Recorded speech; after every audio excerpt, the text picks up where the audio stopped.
doing semi-permanently.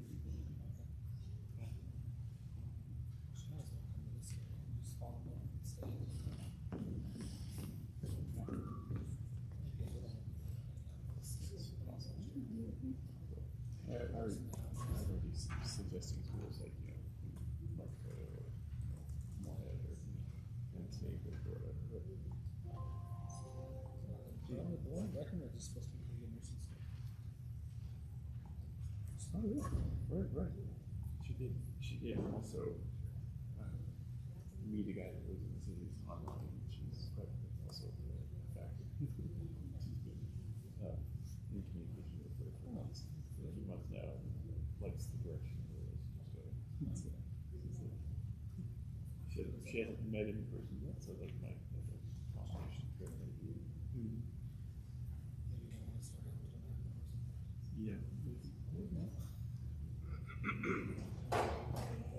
Although, being in nursing school, you might as well do that.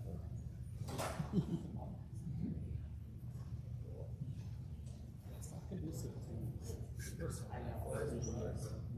I have to switch that to your spot. Prefer to switch, then go again.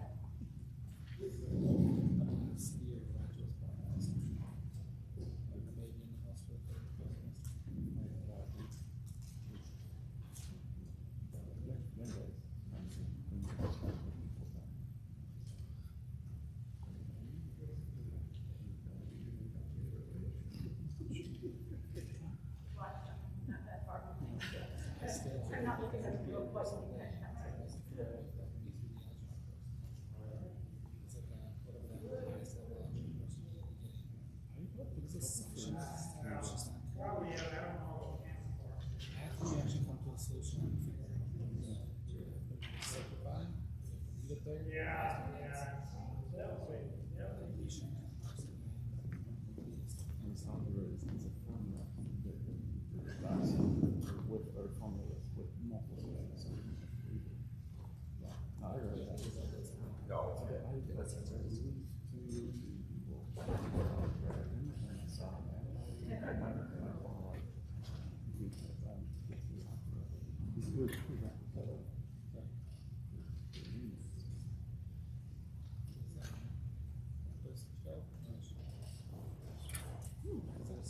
You know,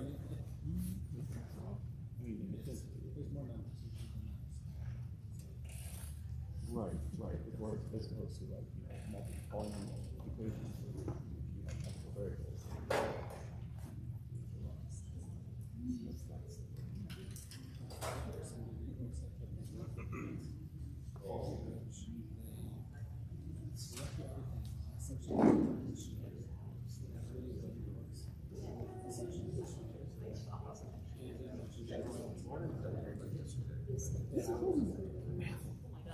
How do you have a course of Christianity and not with founders?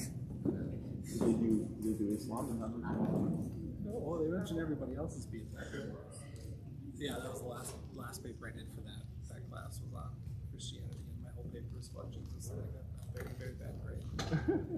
Because it said we didn't cover this in class. That was the point. You should have. Yeah. I had a good enough grade in that class. I could wait on the last paper. Oh, that's nice.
please stand and join us for the pledge of allegiance.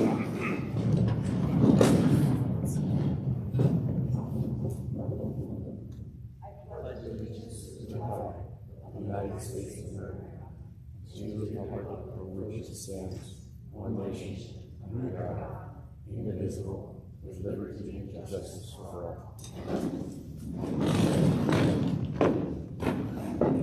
Thank you. And before I call the school board meeting for Independent School District number 544 to order, I'll make a couple remarks. This is a reminder that this is a public meeting, but not a public forum. And so we have not arranged any comment section for tonight, and so this will simply be the board conducting our business this morning. And with that, I will look for the clerk to establish a quorum. Kirby Anderson. Here. Natalie Knudsen. Here. Melanie Cole. Present. Matthew Lemke. Here. Missy Herby is present. Stephen Biggessa. Here. We have a quorum. Thank you. This is a special board meeting. We have a pretty singularity of our mission this morning. We're going to begin with agenda approval, a report by Superintendent Drake, and then carry on from there. Is there a motion to approve the agenda before us? So moved. A second? Second. Any discussion on the agenda? Can you make the new business vote a roll call vote? Is that possible? I don't see any reason we could not do that. Thank you. So we will, any other discussion on the agenda? All right, all in favor of approving with a special modification, say aye. Aye. Opposed, say nay. The agenda is approved, and then we'll turn to Superintendent Drake for a report on COVID and an update for the board. All right, good morning. Good morning. This report will outline the latest data that we have locally within our school district, and then it will talk about a few options that the district has moving forward for mitigation strategies that it could consider. So these are a couple things just kind of taken from the headlines in the last couple days. The first one to my left on October 18th, indicating that Minnesota has the 7th highest COVID case rate in the country. And then just very recently, ProHealth Lake Region are saying that COVID cases are forcing them to turn away patients. So as we look at the impact of COVID-19, I do think it's important while our business focuses on the education of the children, the impact is broader in our community than just that. A couple statistics about vaccinations. Obviously, vaccinations are purely voluntary on the part of families and students that are eligible. But at the high school, we have 42.26% of our eligible students that are vaccinated. And at the middle school level, that drops down to. This is data, I've shared this before, but again, as a reminder, you just saw that as a state, Minnesota ranks 7th nationally. So where does Otter Tail County compare in terms of percent of test positive and 7-day case rate in comparison to the rest of the state? So you see that our most recent data through kind of the end of September places Otter Tail County ahead of the state rate, both in terms of 7-day case rate per 10,000 and percent of tests positive. So in a state that ranks 7th nationally, Otter Tail County is ahead of the state average. Again, these are just very clear charts or graphs that would indicate what the disease is doing in our local county. As you look at lab confirmed case rates by week, this is a very clear trajectory here in terms of what's going on in our local area. County transmission. This is an important figure right here, 13.67%. as this is a data point that factors in some districts that choose to use a matrix type model and that drives their decisions. Again, another form of information, very easy to take a quick snapshot of that. We do have, this will come on in a second, we do have a little bit of a dip here, which would hopefully lead to a continued slide down this direction. But as a general rule of thumb, we have simply seen a steady uptick in cases since about the 1st of August.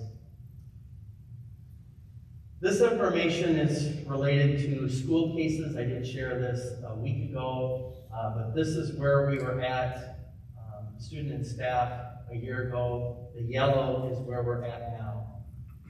Again, clearly showing that the issue has had a much more pronounced effect, profound impact than it did a year ago.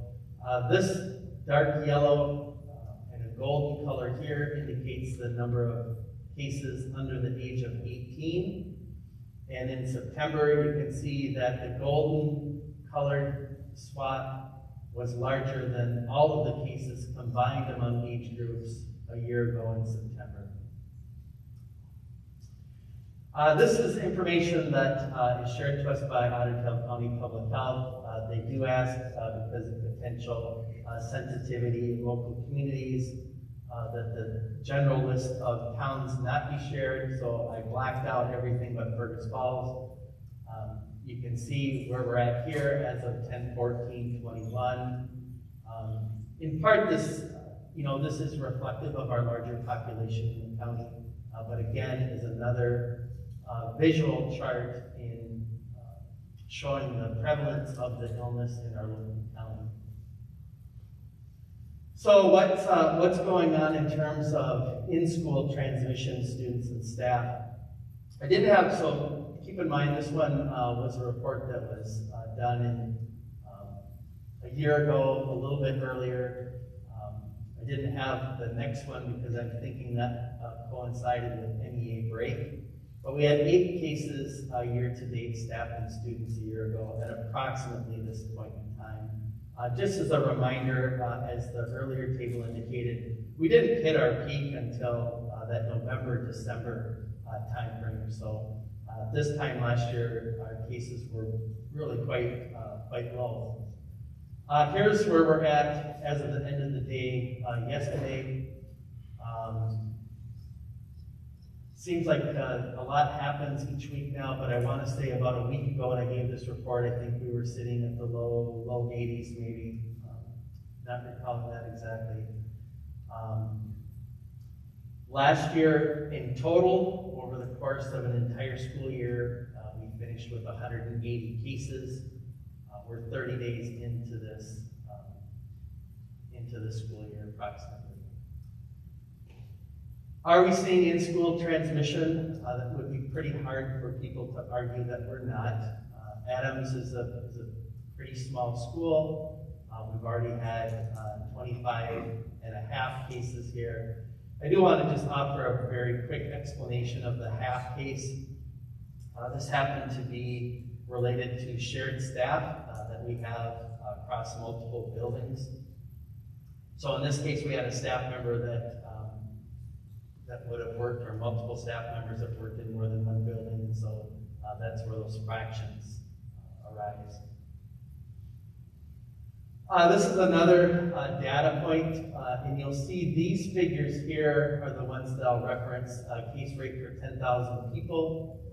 This is sitting at 58.8, and then case rate per 100,000 people at the 588 mark.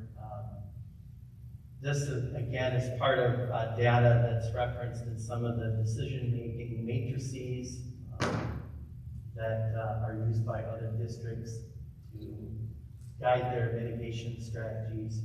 And again, just another bar graph showing the rapid or steep trajectory of the lab-confirmed cases. So all these data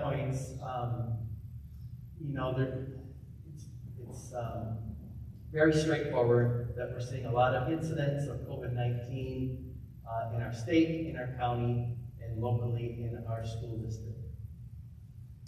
So here's where things get really interesting.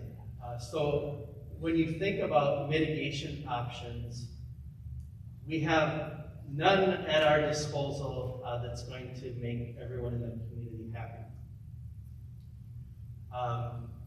We're based on comments that we've received over the last couple of weeks. I would say that we have a lot of strong opinions that the district should take a very active role in trying to mitigate the spread of the disease, and other strong opinions, probably held by a similar amount of people that would believe that the district's role is education and leave the health decisions in the hands of the parents. So those two things don't go hand in hand, which places us in a very, very difficult position in trying to do what's right for the health and safety of our students and staff, and to try to continue to have cordial and respectful relationships with our families. So the first option I list is simply to maintain the pre-K through 6 mask requirement, which would be status quo as far as where we're at this morning. So I'm just listing my own opinions on what I think are the pros and cons. The pros are the data points to a high case rates and transmission. We're continuing to see the presence of the illness at rates that far exceed where we were at a year ago. So the data would support taking mitigation matters, which, based on the preponderance of the health organizations we refer to, would include wearing masks. On the con, right now, this action by the district is symbolic, I would say. We have a large number of people that are choosing not to comply with this. And enforcement really places the district in a very unfavorable position. We want to have good relationships with our families. So to enforce it means that we are engaged in conflict with our families. And given the number of students that aren't wearing the masks under the requirement right now, it would result in a significant amount of either the district saying you can't come to school now because you're not willing to wear the mask, or parents potentially choosing other options to educate their kids, etc. None of those are healthy responses between our families and our school. And so there's really, in my opinion, there's really no good way to navigate this on a larger scale. I don't know where there's a lot of middle ground to be found. It's a very difficult issue. I hope that the general public realizes we're trying to, as every other district in the state, trying to navigate this the best that we can. Option number 2 would be to return to masks strongly recommended but not required. So the pro is it appeases those that believe health-related decisions are solely the right of the parent.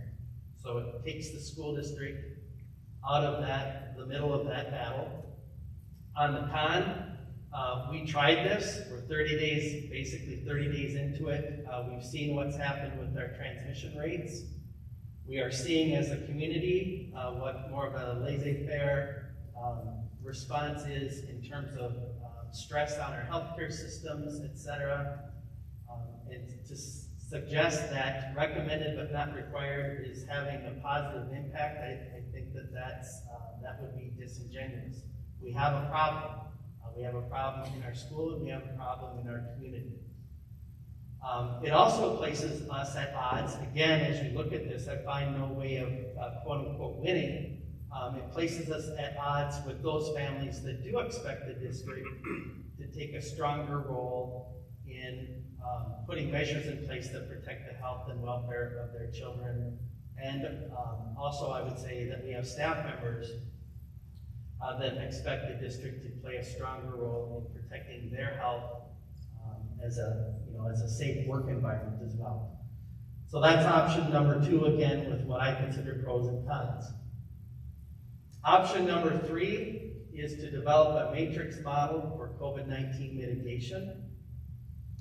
On the pro side, it informs parents exactly when changes would take place and what data is being used to make those decisions or guide those decisions. On the con, the mitigation strategies don't change. You're either masking up or you're practicing social separation. We don't have a lot of options here. And if masking is not something that the community will support, social separation may be the only option that we have left. So, from what we heard, the response to the school from some people shouldn't be based on data, etc. It's more of a personal rights issue, etc. So, how again do you navigate those contingencies, those beliefs? I do want to walk through for the board 3 different mitigation matrix models, and I'll kind of share a little bit about where compliance with one of these or adherence to one of these models would be placing us based on our data to date. So you see Anoka-Hennepin, this would be the largest district in the state of Minnesota, has a COVID-19 mitigation matrix. They base their responses on either the county 7-day case rate per 10,000, or they base it on the number of students in a class at the elementary level that are COVID positive. So if you look up, where would we be at if we were following this model? So if you'll remember a couple slides earlier, I showed you that information that placed us at a 58.8. That would put us well beyond the initial threshold for level 5. And you can see that had we even been in level 4, their district would have been requiring face coverings for students and staff grades K through 6. So were we following this decision-making matrix? We would be right in the same position that we were with the model that we used started about 2 weeks, week and a half ago. So let's say that we were going to not take the upper portion of this model, but we were going to base it on the lower level of this model. I believe that we would have had at this point at least, I know we have one for sure, I believe we would have had 2 classrooms that would have hit the 3 or more people in the elementary classroom over the space of 1 week with 3 or more cases. So again, that would have pushed us into a face covering required piece, which we were already doing, and faced fairly sharp criticism among some of our constituents for that response. I guess what's maybe important for the district to know is that when we moved into the the mask requirement, that wasn't the decision that was standing out on some kind of island by itself. This was a decision that would have been supported by other districts looking at the same data we had and responding in kind. So this is a Highway 10 corridor matrix, a different approach to it. They're looking at either district positive cases or building positive cases. In this case, I just ran some very rough numbers. And I used the 3% threshold because that's when you would have seen more of a masking type response. So you see here masks required, etc., for students and staff in that respective building. And so this would be building-wide thresholds that would kick, I shouldn't say kick the district, but drive the district into what I'll call a kind of a level 3 response or higher. And that would be roughly these numbers off on the side. Again, we would have been hitting some of these numbers. Adams, for sure, would have hit them at point earlier in the last couple of weeks based on what we were seeing for transmission. But a different approach than a note to Hennepin. This one is Alexandria's mitigation guide. It's much more complicated. It's using multiple data points. And you'll see that I don't have an explanation up on the side. And the reason for that is, while Alexandria does indicate that they will weigh local in-district data heavier than county data or other data outside the district, it doesn't give you a formula to follow in terms of how heavy the weight is placed. So as you look at these tiers, one of the simplest ways to go about it, if our preference would be to look at our own internal data, would be going down to elementary classroom indicators, where again, you're going into a tiered response based on the number of active cases in a singular classroom. And then based on these numbers here, that's transitioning into your response, your mitigation strategy down here below, which again would include, based on their model, face coverings required for that building and or classroom. So, looking at this, I'm just going to share a potential mitigation strategy with the board, something that would perhaps generate some discussion at subsequent meetings. I did discuss the pre-K through 3 classrooms with Melissa Amundsen yesterday. So one strategy might be if 3 or more children or staff in a single classroom have been identified or diagnosed with COVID-19 in the 7-day period, the classroom would undergo a reset period for 10 days, so we would not hold classes. On the K-6 side, a little more complicated in terms of depth of options, but 3 or more students or staff who've been diagnosed with COVID-19 in a 7-day period. So option number 1, and what I want to stress here, again, is we have no options that are going to appease everybody. But we have options here that give people choices, and they would have the personal ability to decide which is the best fit for their child and their preferences. So option number 1 would be students could continue to come to school, but those that did choose to come to school would be required to wear a mask or potentially a face shield. Face shields, for people that question the effectiveness of masks, the medical community would largely say that face shields are significantly less effective than what the mask is. So whether that's a good option or not, I don't know, but I'm simply putting it up there for consideration. So all students would be required to wear a mask or a face shield for 10 days past the last date of classroom exposure. So a fairly short-term mitigation strategy, but one that would hopefully bear some results in slowing transmission in that classroom.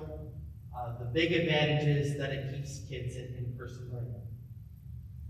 So let's say that as a parent, I absolutely do not want my child wearing a mask, and I don't want them wearing a face shield.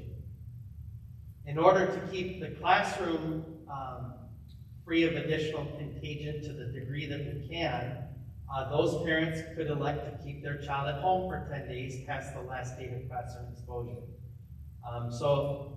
As I do the math, that's going to run anywhere from 6 to 8 days out when you consider the 10 days it's going to run through Saturdays and Sundays. Instructional support would likely simply involve sending assignments or coursework home to the families, and then they would be responsible for covering that material with their children, much like if a family were to choose to go on a vacation. And then option 3 would be so let's say that there's little support for mask wearing, even on a very limited basis, 6 to 8 days essentially, when you consider the impact of weekends. Nor do parents like the option number 2 of some of them electing to keep their children home during that classroom reset time. The other option would be for the district to place the classroom on a 10-day reset where students would receive their education through distance learning. So in this case, the entire classroom would be put on a reset period. Again, considering weekends, that's going to be anywhere from 6 to 8 days out of the direct instruction classroom setting. And they would receive instruction through distance learning during that period. The advantage of option number 3 is that it keeps us out of the mask controversy or battle. The disadvantage is, in my opinion, distance learning is not even remotely as effective for students as being in the classroom in person. But again, as I look at this, and I've looked at it a lot, I don't see options on the instructional side and on the mitigation side that are going to meet everyone's expectations. It's simply not possible. Quarantine update, we did change some processes on quarantining. We're finding that the spread is taking place in the classrooms, but our close contact strategies weren't necessarily identifying those that were going to become sick. An impact on the staffing side, that this has been primarily on the elementary. They continue to report some staff challenges, but have indicated that they are finding ways to make it work at this time. So with that, I will certainly turn it over to the board for any questions.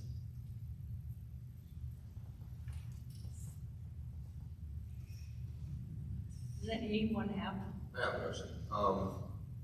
Jeff, in our face covering policy 808 that we put together last year, after the governor required us with an executive order to have face coverings, section C, number 4, pre-K students aged 5 years or younger participating in programming in the school building of district office pre-K.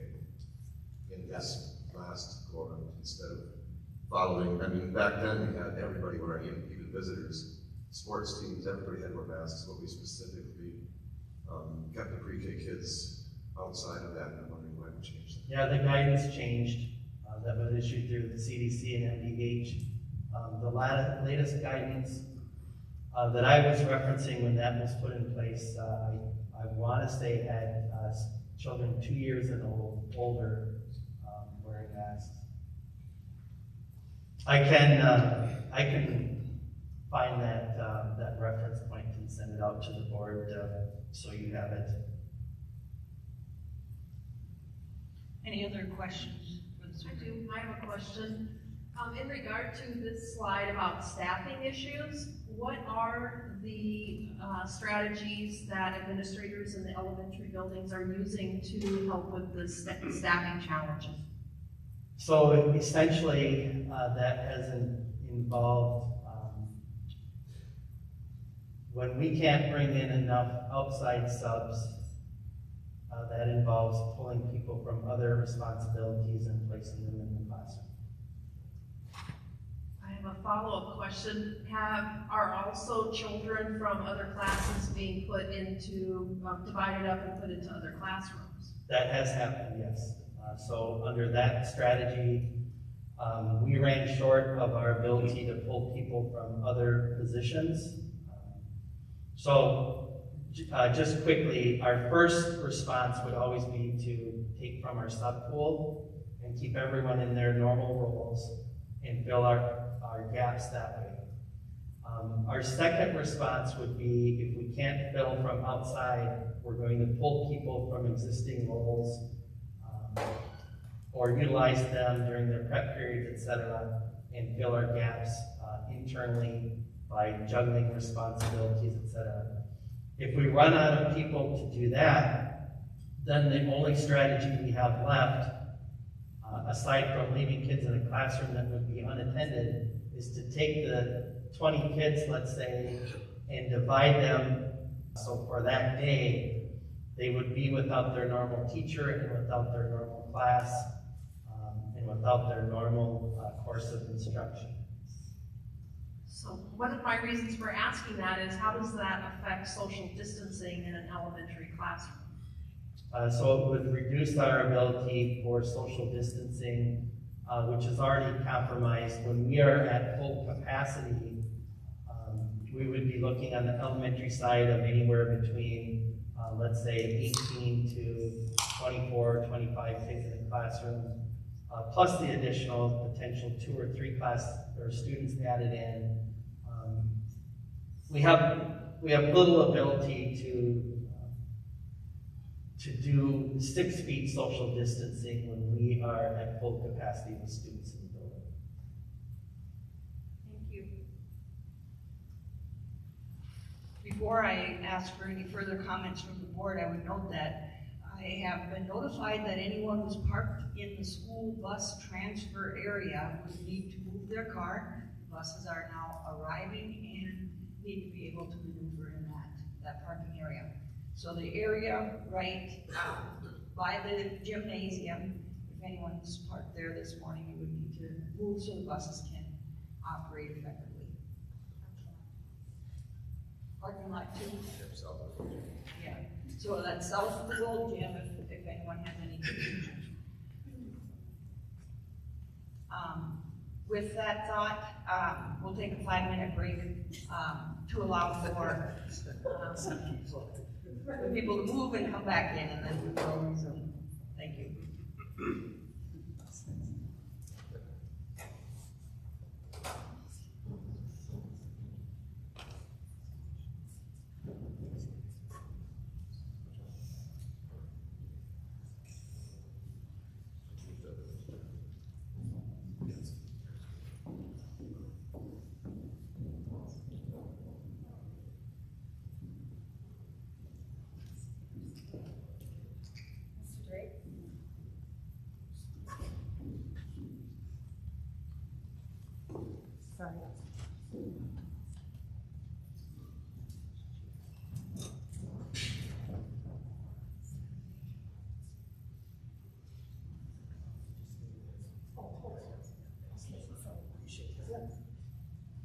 Hopefully disaster averted. I don't want the bus to do that.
This is just for the board and the audience's information. This is the mask guidance that was put out by the Minnesota Department of Health.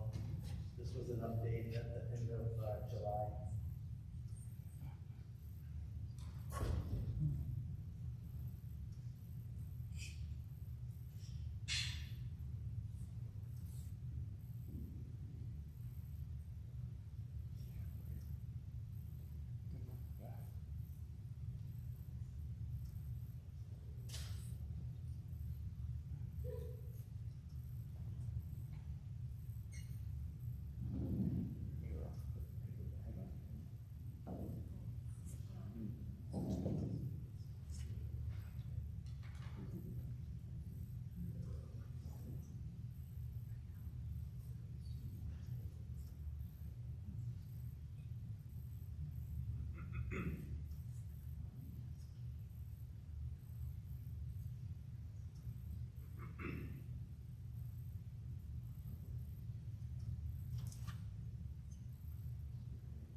Superintendent, there are several cars with loading zones that need to be moved at this time. Thank you.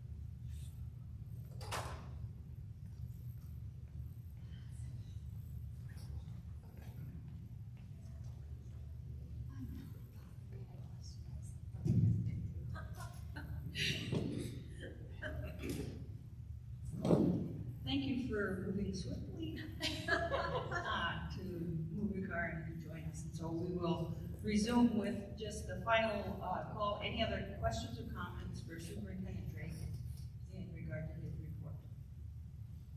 You know, I know it has to do with masking and this part of it, but I just think just from our listening section too, just to some stuff that we as a school district can do, just with controversial or anything else that I think we brought up, but I think just reaffirm that we are going to do that is again that we are increasing our ventilation in our buildings, that we are doing social distancing the best we can, like we talked about, that our staff is encouraging students to wash their hands. I think that's something that we can encourage everyone to do. Again, to encourage people to stay home and kids stay home when they're sick. And with that, I would like to encourage us to get back to using our temperature checks. We are getting back into the flu season, regardless of COVID or not. And I think sometimes we get a little relaxed. We spend the money as a district to have them put in. I think we should use them. I just think it's a waste of taxpayers' money to not use something that, in that way that we intend to use. I think again that will help us even during the flu season. So if a student comes with a high temperature, that they're going to go back home. So just some things that I thought that are part of our mitigation strategy that we should at least include. Thank you. Any other comments? I have a couple more. I want to just go back to the CDC thing that you talked about. That they changed their guidance on the pre-K.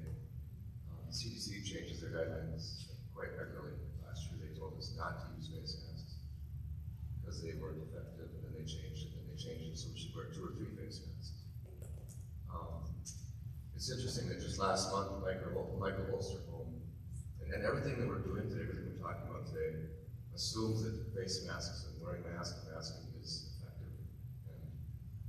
And Michael Osterholm, of course, is Squatchy's right-hand guy. Just last month, he and Scott Guy, the previous commission's FD, publicly noted that the limited effectiveness of cloth masks.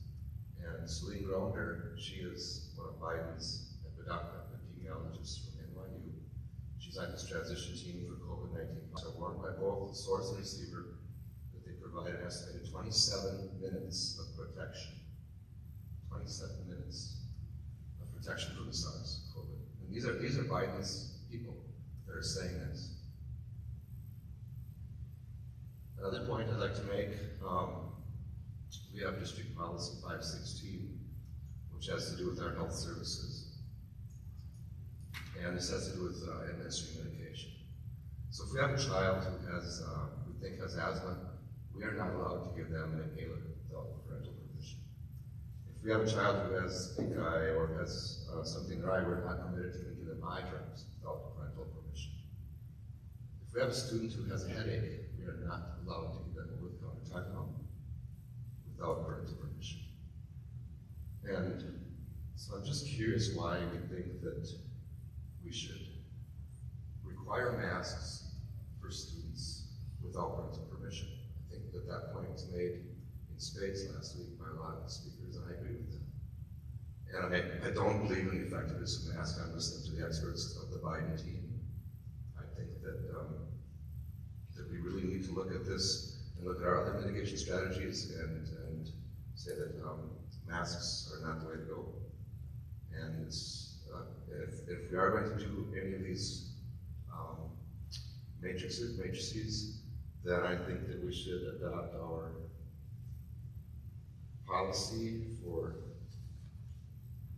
student face covering policy accommodation request form, to add number 5 to it that says that I do not give the district permission for my child to be required to wear masks.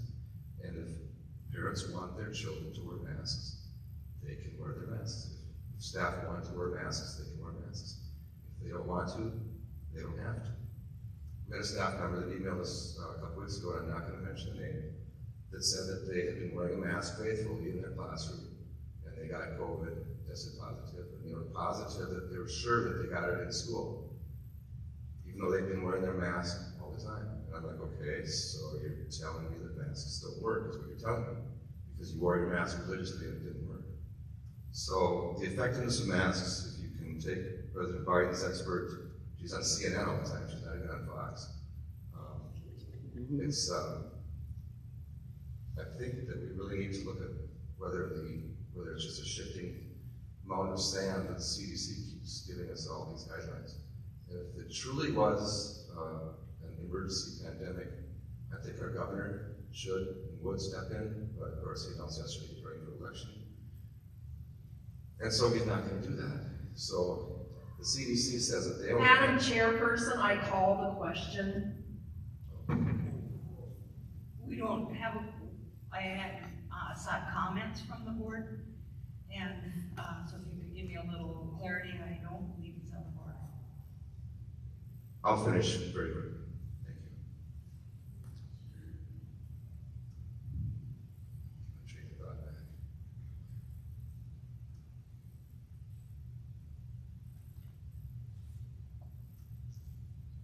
The CDC has the authority to have face coverage permit or required on buses because it's a federal thing.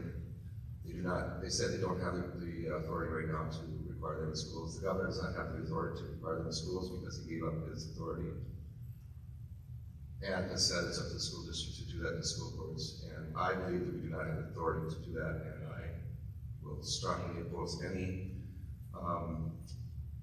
mask mandates. Thank you.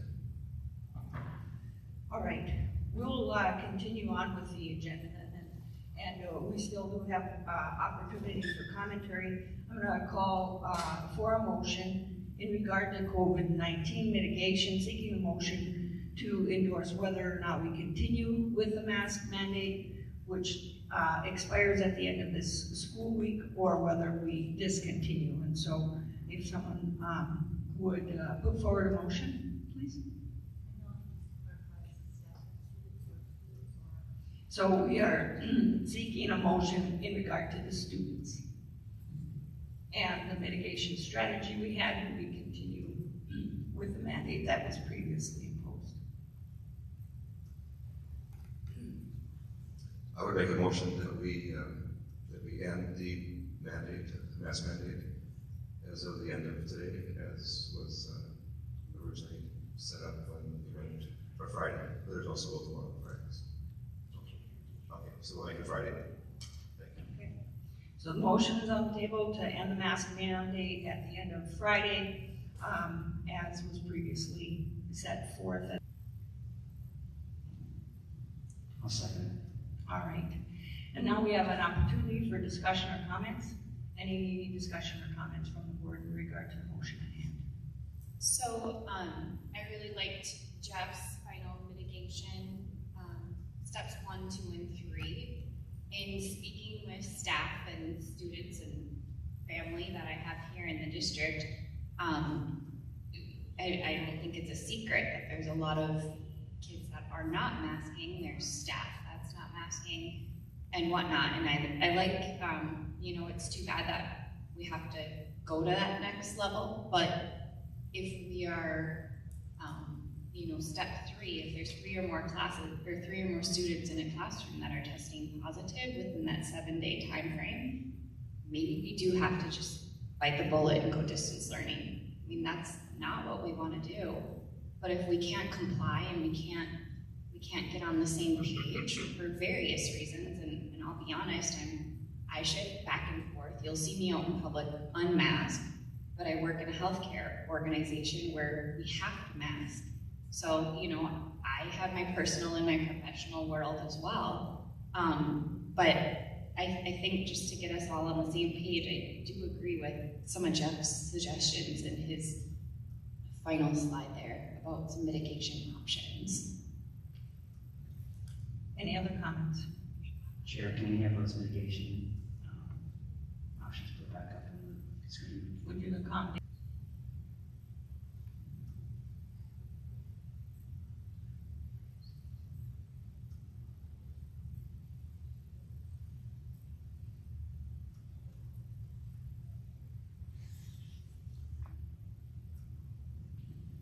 I'm just wondering, is the best way to, for clarity for the public, to put this in place now, or wait until Monday, since we just seen this today, or how we should go about to get clarity to the public? In conversation and planning for the board meeting this morning, it's my intention that we take the information we received from Superintendent Drake in regard to next steps for mitigation, whether it be a matrix or another type of protocol or kind of advisory to the superintendent, just to delay a decision in regard to that until we have a full board discussion at Monday night's board meeting. And so I think that there's too much to review in order to do it in this forum and at this time. And so just stick to the motion before us. We'll vote this morning whether or not to continue. And then Monday night we'll have a board meeting, and then we will more fully review with the information that Superintendent Drake has provided us what it is that the board would like to endorse going forward. Does that make sense? And I would note that I prepared some comments for today, and I did that in response to last week's listening session, primarily, my reflections on that. But before I give those comments, I would just once again applaud and appreciate our superintendent, who has been very thoughtful, very thorough. He's an intelligent man that has guided this district through a very, very difficult time. I am just regretful that he had been abused in the process of the public outcry, because I don't think we could find a more stellar superintendent. He has my full support. He is operating in a very difficult situation, and you can see from the presentations he makes to the public that he's quite balanced in his approach and quite thorough. And so with that, I would just once again reiterate that it's a very difficult time. The board passed a resolution to give the daily operations in regard to COVID to the superintendent. We did that in August. He has communicated with the board. We could have objected had we not wanted the mask requirement implemented. And as a board, we did not object. And so this is the board's decision, and we are well guided by the superintendent. So nearly 70 Minnesota school board members have resigned this year, and really it's no mystery why. State and nationwide, there's been a single issue response from the public, and there is no ability to satisfy. The number of people I saw at last week's listening session exceeded the cumulative tally of nearly 19 years on the school board if we remove the amount of times the teaching staff has come with their contract concerns. Exceeded 19 years of school board attendance. Week in and week out, with thousands of hours of meetings and training about the multifaceted decisions to be made by, as a school board member. That's what we do. It's clear many people who came to our listening session last week have been unaware of who's on the board and what our practices are. We tackle many issues with much more gravity than masking, and yet we get no involvement. So to my point, this is your school. This is our school, together.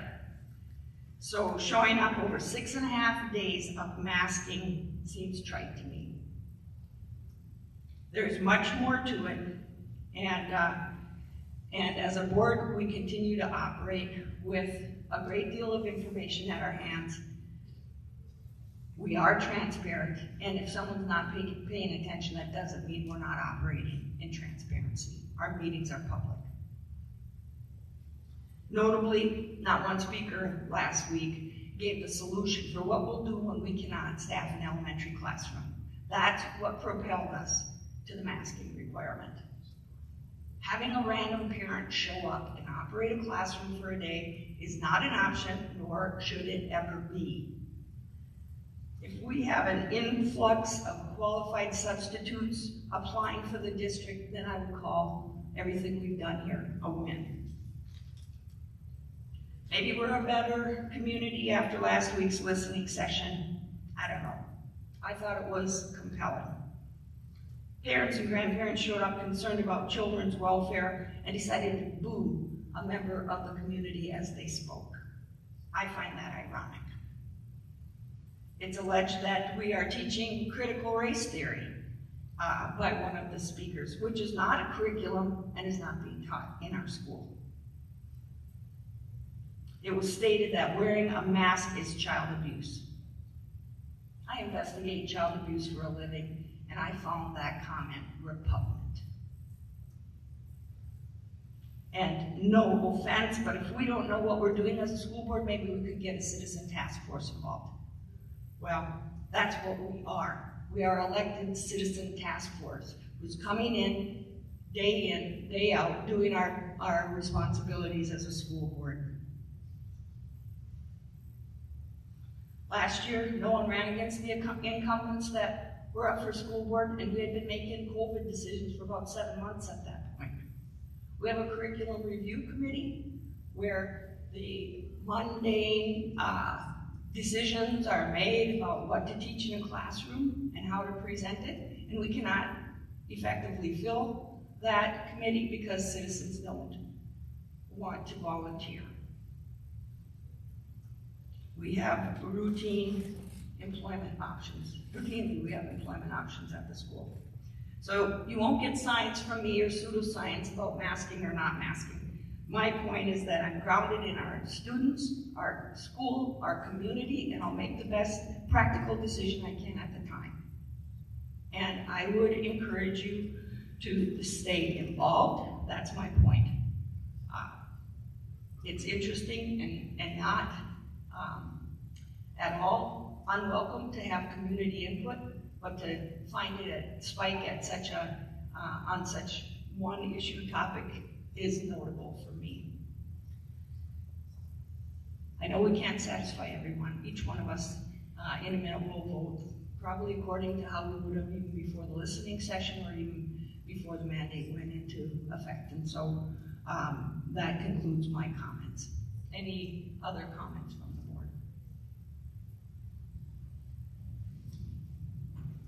I just wanted to make a comment on the listening session itself. The mandate that was put in by Superintendent Drake, everybody that spoke that did not want their child to wear a mask did not have to wear a mask. Every exemption that they asked for, they were given. I think as a mandate that we put in, those that are more like me, who probably are families like me, who go, if you ask me to wear a mask, I'll wear a mask. If you don't ask me to wear a mask, I probably won't wear a mask. It's just how I go. You know what? But I do respect those people that are trying to do their best. Okay? And I think that as a community, we are trying to do our best. I know we all have different views and viewpoints, but I think that the mitigation strategies that Superintendent Drake was trying to use And also knowing, just because of what was happening in our school, and not having the staff, not having subs, and having the lack of teachers, I too feel that it was the right thing to do. And I support Superintendent Drake 100%. I think he has the best interest of every kid in our district. I know somebody had made the comment that we represent the majority of a community. And while we do run as a school board, we are not, I don't consider myself a political entity. I consider that I want every student in the Fergus Falls Public Schools to succeed, to graduate, and form their own opinions. I don't believe it's my responsibility to put into them something that I personally believe, if it doesn't have to do with character and things like that. That's why I'm a big fan of Student Every Graduate, and what we're doing as a district. I think it's positive stuff. I think it's good for our community. I believe it's good for our society, and I just believe it's good for our future. And so I just want to again say that as a board member, I do support 100% Superintendent Drake also. I believe he has the best interest of all students, and he is giving parents the ability to make decisions through this. Thank you. Any other remarks? Hearing none, then I'll call for a roll call vote on the motion, which is to discontinue the mask mandate as of Friday of this week. Kirby Anderson. Yes. Natalie Knudsen. Yes. Melanie Cole. Yes, The motion carries. thank you. That concludes the agenda that we have before us this morning. As I noted in previous comment, during a large amount of attendees, we'll resume our regular meeting spot at the Otter Community Room. And at that time, at the conclusion, we will continue a discussion. You can be very assured of that. And so with that, I would entertain a motion to adjourn this special board meeting. And a second? Second. Any discussion on adjournment? All in favor say aye. Aye. Opposed say nay. And we are adjourned. Thank you.